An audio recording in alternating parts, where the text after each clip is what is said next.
नमस्कार जोहार साथियों, एक बार फिर से स्वागत है आप सभी का जीएस फाउंडेशन यूट्यूब चैनल पर। दोस्तों, इस चैनल पर अभी वर्ल्ड ज्योग्राफी की 1000 प्रश्नोत्तरी की सीरीज चलाई जा रही है। यदि आप इस सीरीज़ को पूरा देख लेते हैं दोस्तों, तो वादा करता हूँ वर्ल्ड ज्योग्राफी की एक भी प्रश्न छूटेगा नहीं। आप बिल्कुल आश्वस्त हो जाइए दोस्तों। आज हम लोग करने वाले हैं वर्ल्ड ज्योग्राफी की सीरीज नंबर 29। इससे पहले सीरीज 28 तक का वीडियो आपको उपलब्ध करा चुका हूं। लिंक डिस्क्रिप्शन में है, वहां जाकर सभी वीडियो को आप देख सकते हैं। यदि आपको इस वीडियो का पीडीएफ चाहिए तो इसका भी लिंक डिस्क्रिप्शन में है दोस्तों। इसके लिए आप मेरा टेलीग्राम चैनल भी ज्वाइन कर सकते हैं।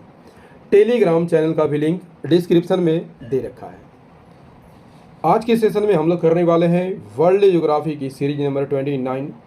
तो फटाफट से इस सेशन को दोस्तों के साथ शेयर कर दीजिए, और यदि आप भी इस चैनल पर नए हैं दोस्तों तो चैनल को सब्सक्राइब कर लीजिए, बेल आइकन को प्रेस कर लीजिए।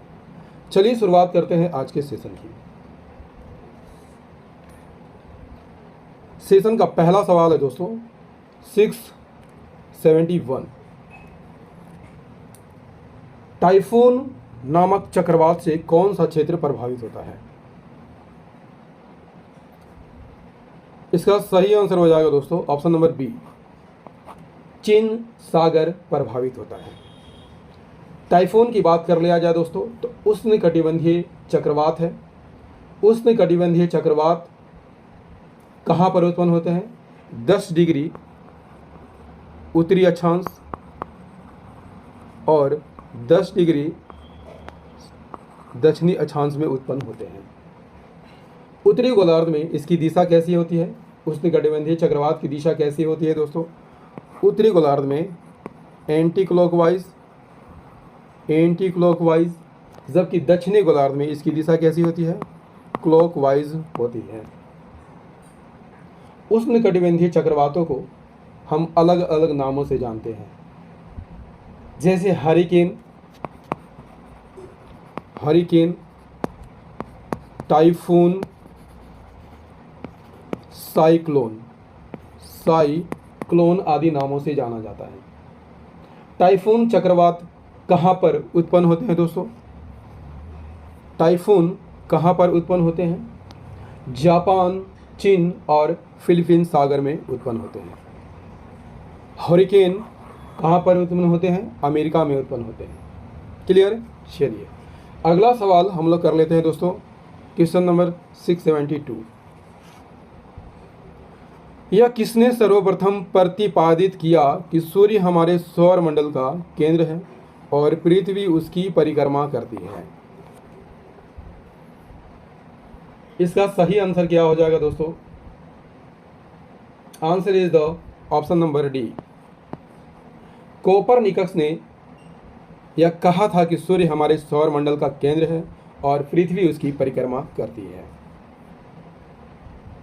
कोपरनिकस की बात कर लिया जाए दोस्तों तो किस देश के रहने वाले थे?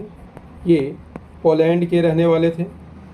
इन्होंने बताया कि सूर्य ब्रह्मांड का केंद्र है। क्लियर? चलिए, सूर्य जो है ब्रह्मांड का केंद्र है दोस्तों, और सभी ग्रह इसके चक्कर लगाते रहते हैं। क्लियर? चलिए अगला सवाल 673।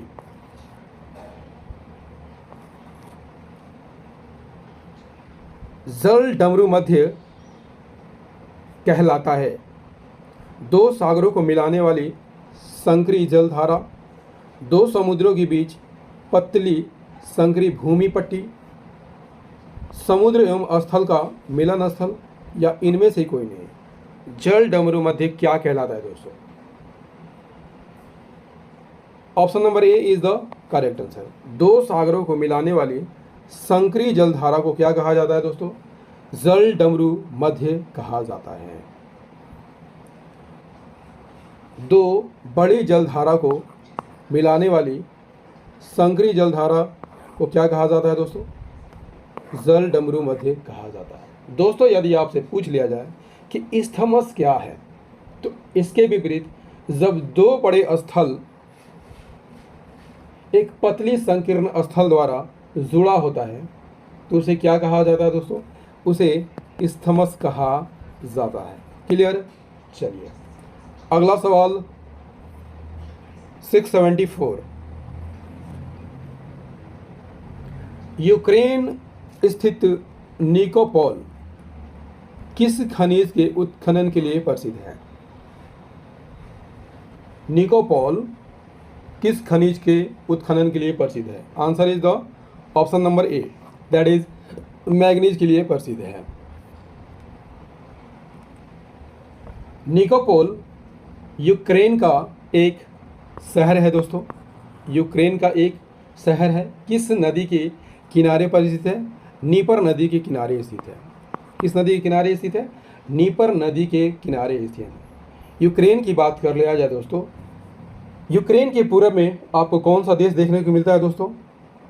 रसिया, उत्तर में बेलारूस, पोलैंड, पश्चिम में स्लोवाकिया, हंगरी, दक्षिण पश्चिम में आपको देखने को मिलता है रोमानिया, मोल्दोवा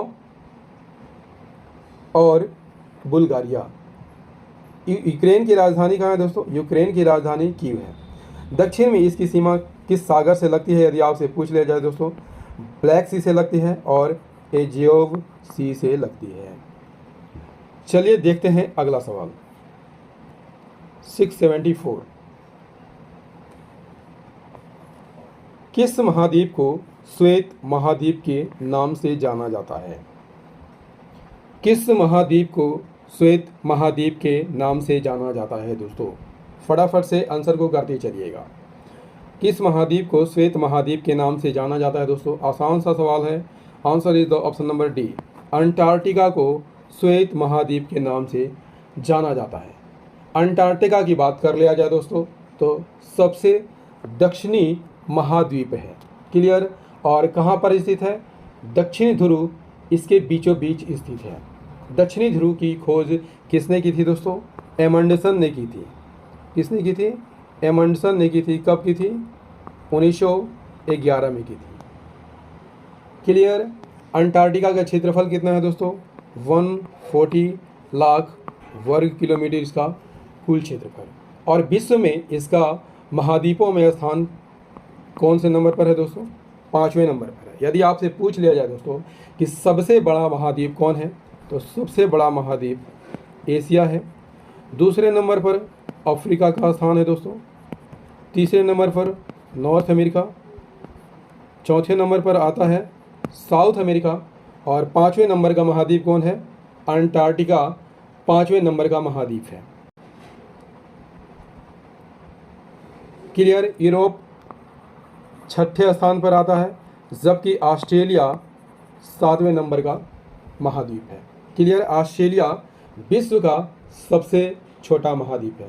क्लियर। दोस्तों अंटार्कटिका की बात कर लिया जाए तो इसका 90% भाग जो है बर्फ़ से ढका रहता है। ठीक है। और बर्फ़ की मोटाई कितनी होती है?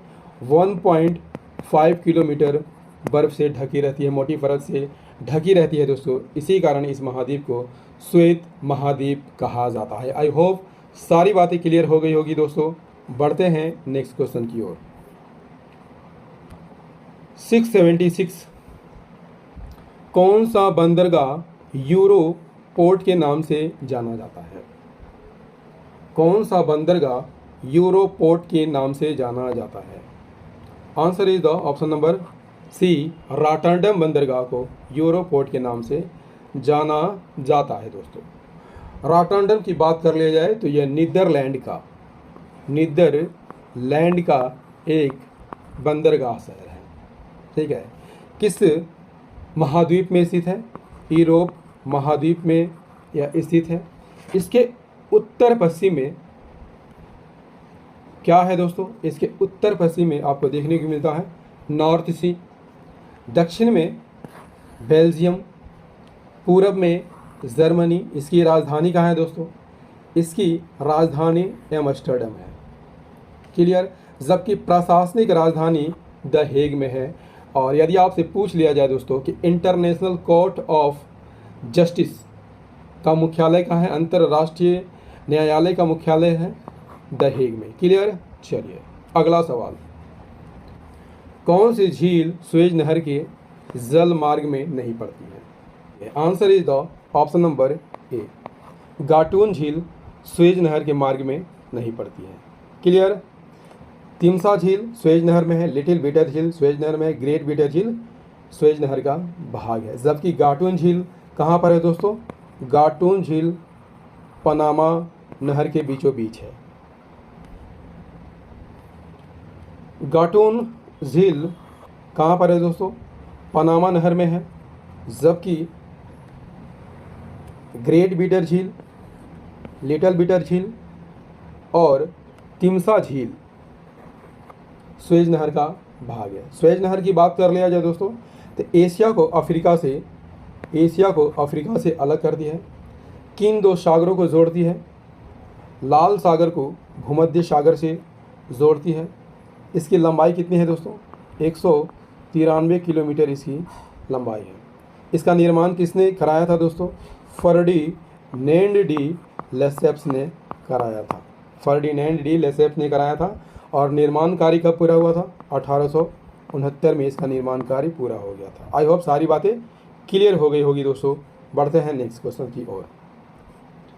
नेक्स्ट क्वेश्चन हमारा है 678। क्या कहता है दोस्तों? 678 क्या कहता है? 10,000 धुआरों की घाटी पाई जाती है अलास्का में, भूमध्य सागर में, अंटार्कटिका में या हवाई द्वीप में। 10,000 धुआरों की घाटी कहाँ पर पाई जाती है? Answer is the option number ए, 10,000 धुआरों की घाटी अलास्का में पाई जाती है। अलास्का की बात कर लिया जाए तो यूएसए का एक स्टेट है दोस्तों। और इसकी सीमा किससे लगती है? कनाडा से इसकी सीमा लगती है। और कनाडा के किस राज्य से लगती है? ब्रिटिश कोलंबिया राज्य से लगती है। इसके उत्तर में यदि आपसे पूछ लिया जाए दोस्तों कौन कौन से सागर देखने को मिलते हैं? चुक्सी सागर, ब्यू फोर्ट सागर। क्लियर? पश्चिम में और दक्षिण में पैसिफिक ओशन देखने को मिलता है। और अलास्का जो है कनाडा से सीमा बनाती है। क्लियर? दोस्तों यदि आपसे पूछ लिया जाए कि बेरिंग सी किन दो सागरों को अलग करती है? चुक्सी सागर और बेरिंग सागर को अलग करती है। क्लियर? अगला सवाल दोस्तों, सेशन कैसा लग रहा है एक बार कमेंट करके ज़रूर बताइएगा। यदि सेशन पसंद आ रहा हो दोस्तों तो सेशन को लाइक कर दीजिएगा, दोस्तों के साथ शेयर कर दीजिएगा।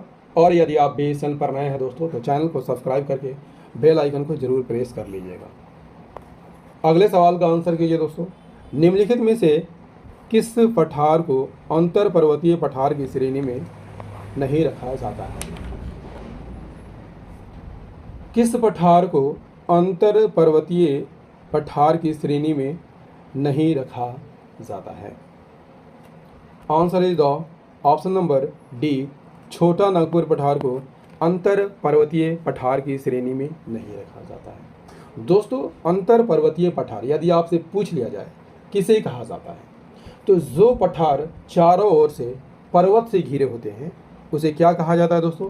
अंतर पर्वतीय पठार कहा जाता है। दोस्तों यदि आपसे पूछ लिया जाए कि तिब्बत प्लेट से कौन कौन सी नदियां निकलती हैं?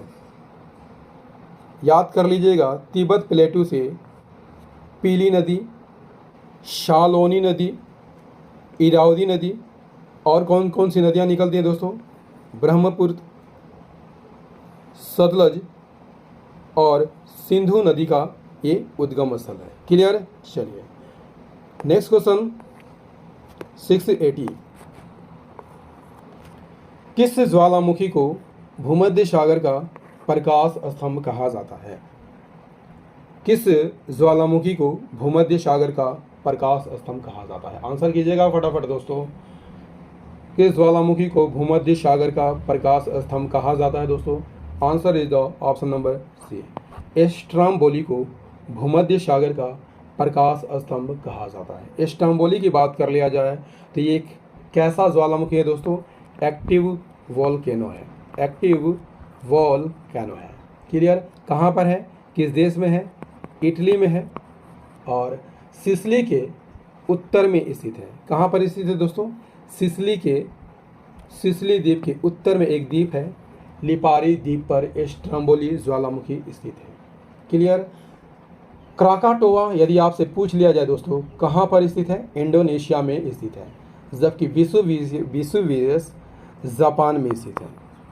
विसुवियस कहाँ पर स्थित है दोस्तों, जापान में स्थित है। नेक्स्ट क्वेश्चन 681, कौन सा द्वीप इंडोनेशिया का हृदय स्थल कहलाता है? कौन सा द्वीप इंडोनेशिया का हृदय स्थल कहलाता है? Answer is the option number A, Java द्वीप को इंडोनेशिया का हृदय स्थल कहा जाता है। इंडोनेशिया की बात कर लिया जाए दोस्तों तो साउथ ईस्ट एशिया में स्थित एक देश है। इंडोनेशिया में लगभग 17,000 छोटे बड़े द्वीप पाए जाते हैं, लेकिन मुख्य द्वीपों में आपको जावा, सुमात्रा, सुलावेसी, बोर्नियो और न्यू गिनी की कुछ भाग शामिल हैं। कौन कौन से द्वीप है दोस्तों? सुमात्रा, जावा, बाली, सुलावेसी, कालीमंतन, मलाकू और पापुआ। क्लियर। इंडोनेशिया का विस्तार इन सभी द्वीपों पर देखने को मिलता है। दोस्तों यदि आपसे पूछ लिया जाए कि दुनिया में सबसे अधिक मुस्लिम आबादी कहाँ पर पाई जाती है तो याद रखिएगा इंडोनेशिया में ही सबसे अधिक मुस्लिम आबादी पाई जाती है, जबकि इंडोनेशिया विश्व का चौथा सबसे बड़ा आबादी वाला देश है। और किस द्वीप पर सबसे ज़्यादा आबादी पाई जाती है दोस्तों? जावा द्वीप पर सबसे अधिक आबादी पाई जाती है। क्लियर। अगला सवाल 682, स्थल मंडल में सम्मिलित है केवल ऊपरी भूपटल, निचली भूपटल, सी ऊपरी भूपटल, निचली भूपटल और मेंटल का ठोस ऊपरी भाग, या डी इनमें से कोई नहीं? Answer is the option number C. इसमें स्थल मंडल में ऊपरी भूपटल, निचली भूपटल और मेंटल का ऊपरी ठोस भाग शामिल होता है। क्लियर। चलिए नेक्स्ट क्वेश्चन 683, मिंडानाओ द्वीप किससे संबंधित है? मिंडानाओ द्वीप किससे संबंधित है दोस्तों? आंसर हो जाएगा option number C is the correct answer, Philippines से संबंधित है। फिलीपींस, मिंडानाओ फिलीपींस के किस और स्थित है दोस्तों? फिलीपींस के दक्षिण में स्थित एक द्वीप है। क्लियर। फिलीपींस का यह दूसरा सबसे बड़ा द्वीप है। यदि आपसे पूछ लिया जाए दोस्तों कि फिलीपींस का सबसे बड़ा द्वीप कौन है तो फिलीपींस का याद कर लीजिएगा लुजोन सबसे बड़ा द्वीप है। क्लियर। फिलीपींस की राजधानी कहाँ है दोस्तों? फिलीपींस की राजधानी मनीला है। क्लियर। चलिए नेक्स्ट सवाल कर लेते हैं दोस्तों 684, फियोर्ड तट का देश किसे कहा जाता है? फियोर्ड तट का देश किसे कहा जाता है? Answer is the option number B, Norway को कहा जाता है। फियोर्ड क्या होता है दोस्तों? सागर से जुड़ी हुई पतली खाड़ी होती है और इसका निर्माण किसके द्वारा होता है? इसका निर्माण हिमानी के द्वारा होता है। क्लियर। और विश्व में सबसे अधिक फियोर्ड किस देश में पाया जाता है? नॉर्वे में पाया जाता है। नॉर्वे यूरोप में है दोस्तों और ये इसकी राजधानी कहाँ है? ओस्लो इसकी राजधानी है। ठीक है। और नॉर्वे स्कैंडिनेवियाई देश में आते हैं। स्कैंडिनेवियाई देश में कौन कौन से देश आते हैं दोस्तों? फिनलैंड, स्वीडन, नॉर्वे, डेनमार्क और आइसलैंड। इन सभी देशों को स्कैंडिनेवियाई देश के नाम से जाना जाता है। इस सेशन का अंतिम प्रश्न कर लेते हैं 685, यूरोप के किस देश को लघु यूरोप कहा जाता है? Answer is the option number A, France को लघु यूरोप कहा जाता है। फ्रांस की बात कर लिया जाए दोस्तों तो फ्रांस वेस्ट यूरोप में स्थित एक देश है। इसकी राजधानी कहाँ है? इसकी राजधानी पेरिस है। इसके उत्तर में कौन सा देश देखने को मिलता है दोस्तों? बेल्जियम और लग्जमबर्ग।